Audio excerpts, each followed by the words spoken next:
નમસ્કાર, news for ઇન્ડિયામાં આપનું સ્વાગત છે. હું હિમાની આપની સાથે. તો નજર કરીએ આજના ટોપ 10 સમાચાર પર.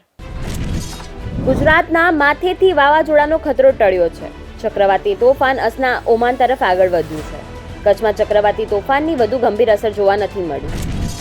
વડોદરામાં આફત વચ્ચે ગૃહ રાજ્યમંત્રી વડોદરા પહોંચ્યા હતા. વડોદરાની મધ્યમાંથી પસાર થતી વિશ્વામિત્રી નદીની કાલાઘોડા બ્રિજ પર મુલાકાત લીધી. ત્યારબાદ શહેરના વિવિધ વિસ્તારોમાં ફરીને તેમણે પાલિકાની વિવિધ ટીમો દ્વારા કરવામાં આવતી સફાઈ તથા અન્ય કામગીરીનું નિરીક્ષણ પણ કર્યું હતું. દરમિયાન 18 કિમી તેઓ ફર્યા હતા, જે બાદ તેમણે ઝોનલ મિટિંગ પણ લીધી હતી. વડોદરામાં ગૃહ રાજ્યમંત્રી હર્ષ સંઘવીની મેરેથોન બેઠક યોજાઈ. રાત્રે 11 વાગ્યાથી લઈને સવારે 6 વાગ્યા સુધી બેઠકોનો ધમધમાટ રહ્યો. વડોદરાના 4 ઝોનને લઈને રાતભર બેઠકમાં કરાઈ ચર્ચા. વડાપ્રધાન નરેન્દ્ર મોદી આજે વિડીયો કોન્ફરન્સિંગ દ્વારા 3 વંદે ભારત ટ્રેનને લીલી ઝંડી આપી. આ અત્યાધુનિક વંદે ભારત એક્સપ્રેસ ટ્રેનો મેરઠ લખનઉ, મદુરાઈ બેંગલુરુ અને ચેન્નાઈ નાગરકોઇલ પર દોડશે. આખરે ભાજપના થયા ચંપાઈ સોરેન. શિવરાજસિંહ ચૌહાણ અને હિમંતા બિસ્વા શર્માએ તેમને રાંચીના ધુરવામાં શહીદ મેદાનમાં એક કાર્યક્રમમાં ભાજપની સદસ્યતા અપાવી. ચંપાઈ સોરેને કહ્યું, ક્યારેય વિચાર્યું નહોતું કે મારી જાસૂસી થશે.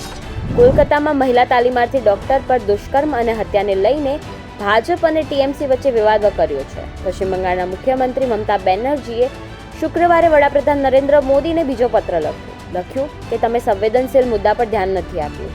8 દિવસમાં મમતાએ પીએમ મોદીને ફરી પત્ર લખ્યો છે. કહ્યું, બળાત્કારના ગુનેગારોને કડકમાં કડક સજા આપવી જોઈએ, તેના માટે કાયદો બનાવવો જોઈએ. પશ્ચિમ બંગાળમાં આજે ટીએમસીનું રાજ્યવ્યાપી વિરોધ પ્રદર્શન. કેન્દ્ર પાસે દુષ્કર્મના આરોપી માટે મૃત્યુદંડનો કાયદો પસાર કરવાની માંગ સાથે પ્રદર્શન. કેદારનાથમાં હેલિકોપ્ટર ક્રેશની ઘટના બની. ખામીને કારણે MI-70 હેલિકોપ્ટર દ્વારા એરલિફ્ટ કરવામાં આવી રહ્યું હતું. વાયર તૂટી જવાથી હેલિકોપ્ટર ધડામ દઈને નીચે પછડાયું. રશિયાએ યુક્રેનના ખાર્કિવમાં માસૂમ બાળકો પર હુમલો કર્યો. 7ના મોત અને 77 લોકો ઇજાગ્રસ્ત થયા છે. ખાર્કિવમાં રમતા બાળકો પર રશિયાએ બોમ્બમારો કર્યો હતો. ખાર્કિવમાં ભયાનક બોમ્બ હુમલામાં બાળકો અને નાગરિકોનું મોત નીપજ્યું છે. ઓલિમ્પિક કરતાં પેરા ઓલિમ્પિકમાં ભારતનો જોરદાર દેખાવ. પેરિસ પેરા ઓલિમ્પિકમાં ભારતે 4 મેડલ જીત્યા છે.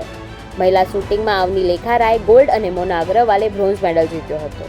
તો મનીષ નરવાલે પુરુષોની 10 મીટર એર પિસ્તોલ શૂટિંગમાં સિલ્વર મેડલ જીત્યો છે. જ્યારે પ્રીતિ પાલે મહિલાઓની 100 મીટર T35 કેટેગરીની રેસમાં બ્રોન્ઝ મેડલ જીત્યો છે.